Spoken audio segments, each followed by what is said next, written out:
अस्सलामुअलैकुम। तो आज का जो हमारा टॉपिक है वो है इंडिपेंडेंट एंड डिपेंडेंट इवेंट्स। तो इसके अंदर काफ़ी लोगों को कन्फ्यूजन हो जाती है, तो इंशाल्लाह आप देखेंगे अभी आपको समझ आ जाएगी सारी।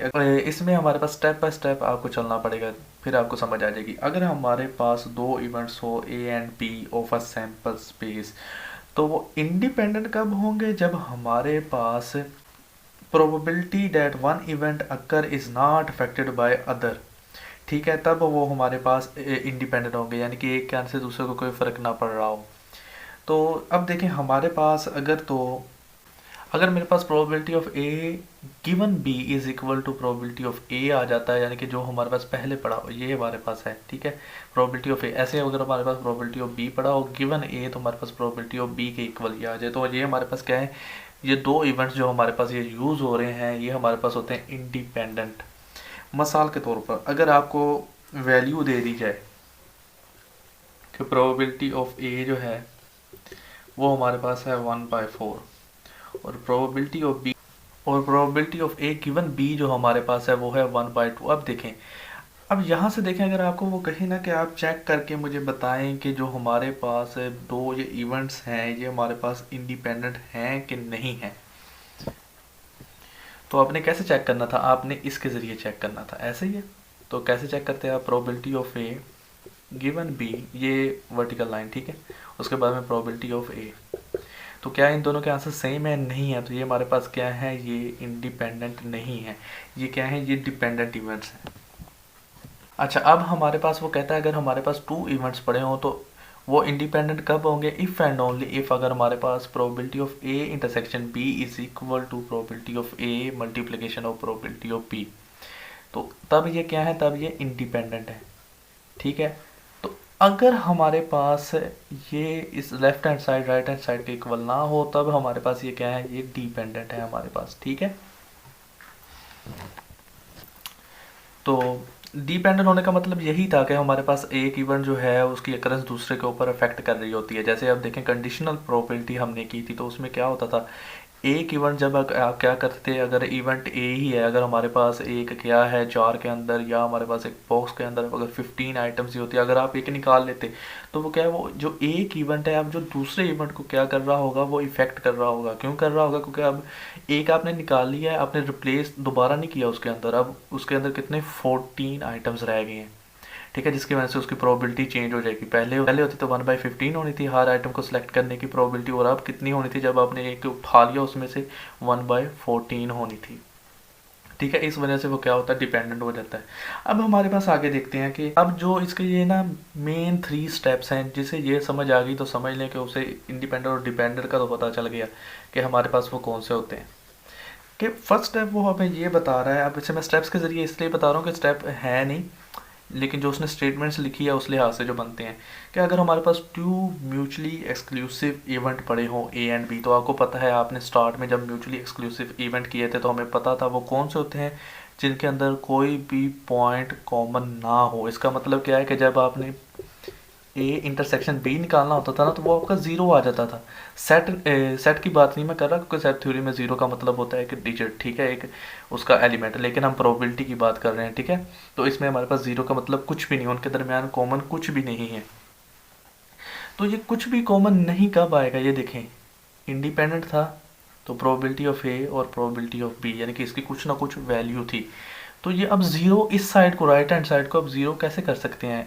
एक ही तरीके से कर सकते हैं, या तो प्रोबेबिलिटी ऑफ ए आपके पास ज़ीरो हो या आपके पास प्रोबेबिलिटी ऑफ बी आपके पास ज़ीरो हो, तो ये हमारे पास ज़ीरो हो जाएगी। यानी कि दो, अब यानी कि हमारा मतलब क्या है कि दो mutually exclusive event A and B are independent if and only if probability of A and B are zero. यानी कि हमारे पास जो प्रोबेबिलिटी ऑफ ए और उसके साथ प्रोबेबिलिटी ऑफ बी लें तो इनका आंसर क्या हो, ज़ीरो हो। तो ये कब आ सकती है, जब या तो प्रोबेबिलिटी ऑफ ए ज़ीरो हो या प्रोबेबिलिटी ऑफ बी ज़ीरो हो।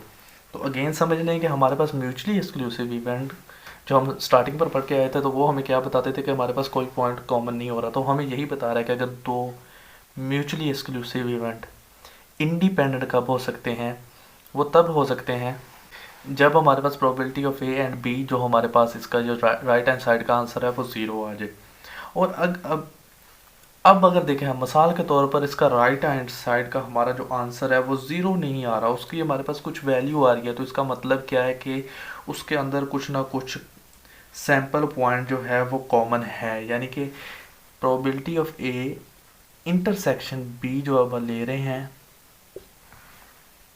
इसका आपके पास आगे कुछ आंसर पड़ा हुआ है, ठीक है, इसका आपके पास कॉमन सैंपल पॉइंट पड़ा हुआ है।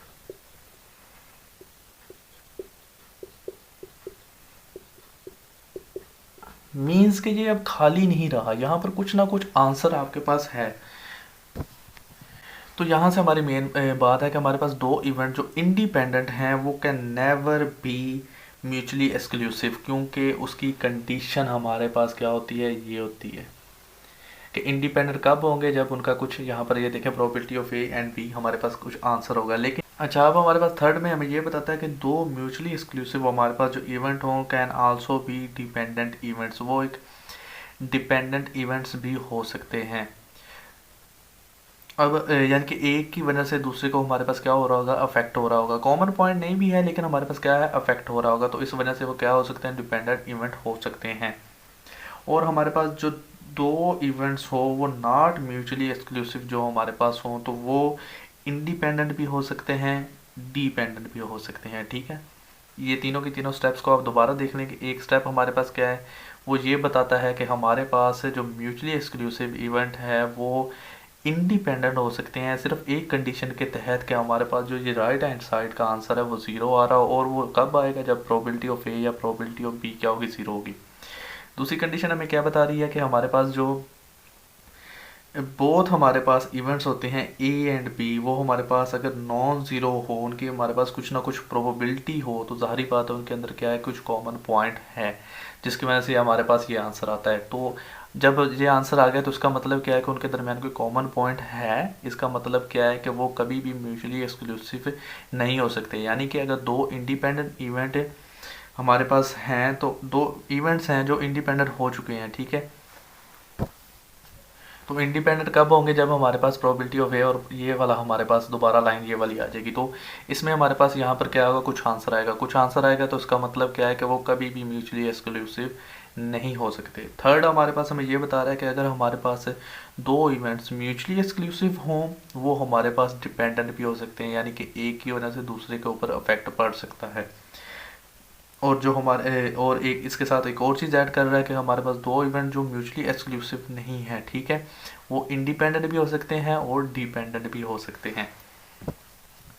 अच्छा, यहाँ पर हमें एक और चीज़ वो बता रहा है कि अगर हमारे पास थ्री इवेंट्स हों ए बी एंड सी, एक ही सैम्पल स्पेस के, ठीक है, सेम सैम्पल स्पेस में से ये लिए गए हों, तो ये म्यूचुअली इंडिपेंडेंट कब होंगे, इंडिपेंडेंट कब होंगे, ये कब होंगे, अगर हमारे पास ये पेयर वाइज हमारे पास इंडिपेंडेंट होंगे। यानी कि अगर मैं इसे पेयर वाइज क्या कर सकता हूँ, ए